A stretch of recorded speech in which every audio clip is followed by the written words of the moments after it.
If you talk to 10 different spiritual people, you'll get 10 different definitions of what a spiritual awakening or things like enlightenment are.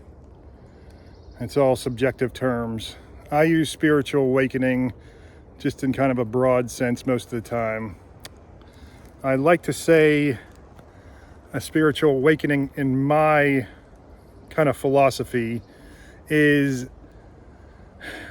okay, when you have the presence of God, when you can feel the presence of God or Jesus or any kind of higher power, that to me is an awakening. It can be a more profound awakening. There's different levels of it. So you can have an awakening at a certain time in your life where it means more than at other times, because God times it to when you need it usually. Most of my awakenings before my grand awakening, or what I call my enlightenment, they were at times when I was ready to end everything. Times when I was so depressed and so down on myself, I just couldn't go on. And God came to me in different ways.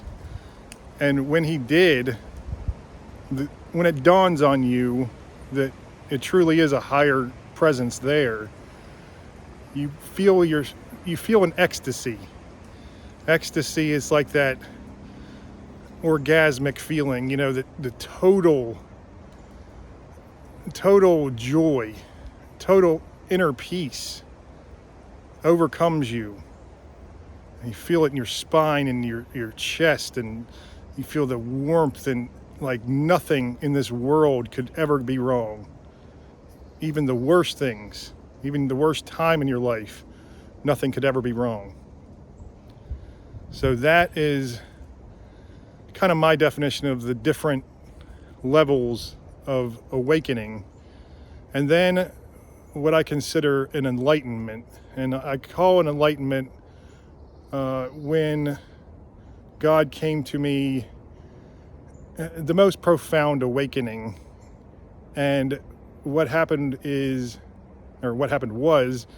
I was able to start deciphering God's messages to me. I was able to kind of read that divine language. I'm still very, very far from understanding, even, let's say I'm learning a new language and I can say hola, or, I'm learning Spanish. I can say hola or si me gusta or whatever, I might not even know what some of the things I say mean, but I know how to say them. And that's kind of where I'm at with my enlightenment and learning the messages and the wisdom that God sends to me. I think it's something that you build. Your spiritual awakening will last through a lifetime, because God's presence is always there. It's just when he lets it be known to you, that's when you kind of call it, the actual situation, an awakening. But the true awakening lasts for a lifetime and beyond. Well, it's the spiritual journey that lasts a lifetime. Awakenings are just kind of like little snapshots into our connection with God. And enlightenment is more of a full-time relationship with God, when he connects with you, when you start learning that language. And your spiritual journey is the entirety of it. Every little ego-driven mistake, every little heartbreak, every loss, every trauma, every joy, every miraculous moment, that's all our spiritual journey, and it all matters equally to God, even though we feel that those times when he connects with us are the most important times. And it is the most important to us for our future, for our well-being, because that's when we're learning to follow him and let him guide us where he wants us to be and live more like him. Because ultimately, I believe that our purpose on this world is to learn to be more like God. And if you want to know why God gives us pain and suffering, well, just look at, okay, let's say that we kind of understand the beginning of the universe. We don't, but let's say we do. Let's say it starts with something like a Big Bang, and that is God bursting the seeds of life and matter into the universe to start it anew. And that is a time when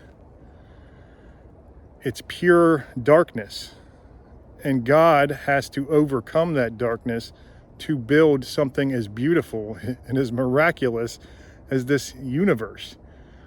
So what do we have to do? We have to start on a smaller scale.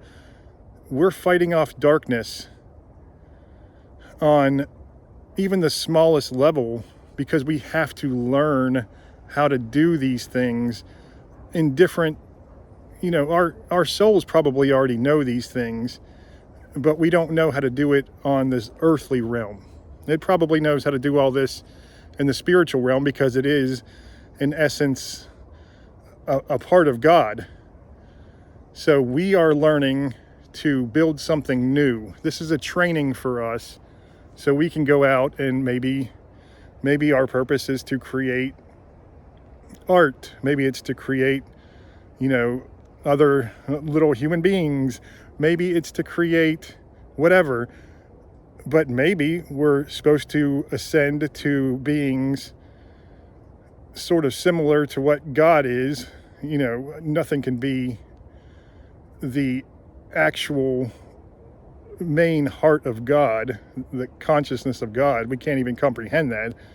But maybe we're supposed to transcend to something like that and to start our own universe. So we would be, the new creator, the new divine creator in that universe.